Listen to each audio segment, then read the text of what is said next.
Mais derrière la mondialisation, qui est un fait qu'on ne combat pas, qui n'est pas forcément souhaitable de combattre, il y a un projet mondialiste. Ce projet mondialiste, si vous voulez, c'est un projet de gouvernement mondial. Et ce projet de gouvernement mondial, il a été explicité par plusieurs personnalités.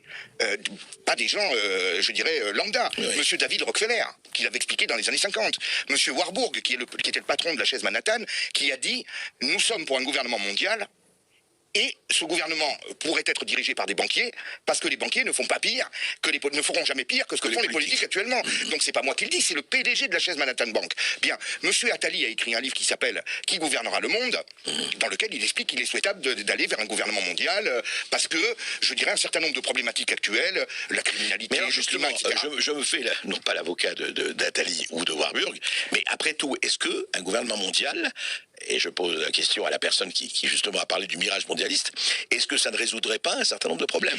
Alors écoutez, moi je vais vous expliquer. Cette histoire de gouvernement mondial, oui. Je vais vous dire deux choses. Ça s'inscrit dans un combat, mais qui est un combat feutré, caché, bien entendu, qui n'est pas à la portée de tout le monde, je dirais. C'est un combat entre des multinationales, des banques, des GAFA, qui, depuis 20, 25, 30 ans, c'est-à-dire depuis l'ouverture des frontières suite à la chute du mur de Berlin, l'effondrement du bloc soviétique, s'enrichissent considérablement. Ils sont plus fortes que les États. Et supplantent les États. C'est-à-dire que financièrement, aujourd'hui, vous avez par exemple la capitalisation boursière d'Amazon qui dépasse le montant du PIB de la Suisse. Vous voyez, je dis bien de la Suisse. Oui, pas d'un pays lambda, pas du Pakistan ou de la Suisse. Google, sa capitalisation boursière dépasse celle de la Belgique, donc de pays importants. Et alors, quand on vous dit ça, mais la Suisse, c'est peut-être 8 ou 10 millions de personnes, j'ai pas la population en tête. Amazon, c'est quelques centaines de milliers de salariés. Donc vous voyez l'accumulation des profits qui est liée à ça. Et les États se surendettent de plus en plus pour pallier aux méfaits de la mondialisation qui sont par exemple la désindustrialisation, donc la perte des emplois, la perte des usines. Donc peu à peu, les États s'appauvrissent, les grands groupes s'enrichissent et tiennent les États en dépendance par la dette.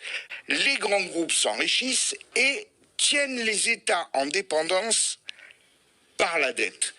Donc, sans vouloir parler de complot, il y a un rapport de force qui engendre nécessairement, je dirais naturellement, une volonté de la part des nouveaux maîtres du monde, qui sont ceux qui ont l'argent, de s'emparer du pouvoir politique au service de leurs intérêts.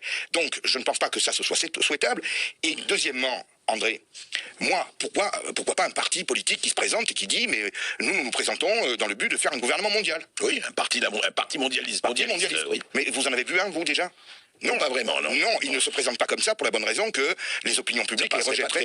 Ça passerait pas. Donc tout ça se fait en coulisses, en catimini, de façon feutrée, de façon insidieuse, d'un point de vue d'évolution politique, d'un point de vue d'évolution économique, d'un point de vue d'évolution culturelle et médiatique. Et c'est ça qui est très inquiétant, puisque cela veut dire que nos souverainetés populaires et notre démocratie sont directement attaquées par ce système. En fait, si je comprends bien, c'est un peu, gouvernement mondialiste, c'est plus de frontières, circulation totale de tout, des hommes, des idées, du reste, etc. Et quelque part, plus d'identité, c'est vraiment les anywhere et les somewhere dont parlait David Goodhart. Exactement.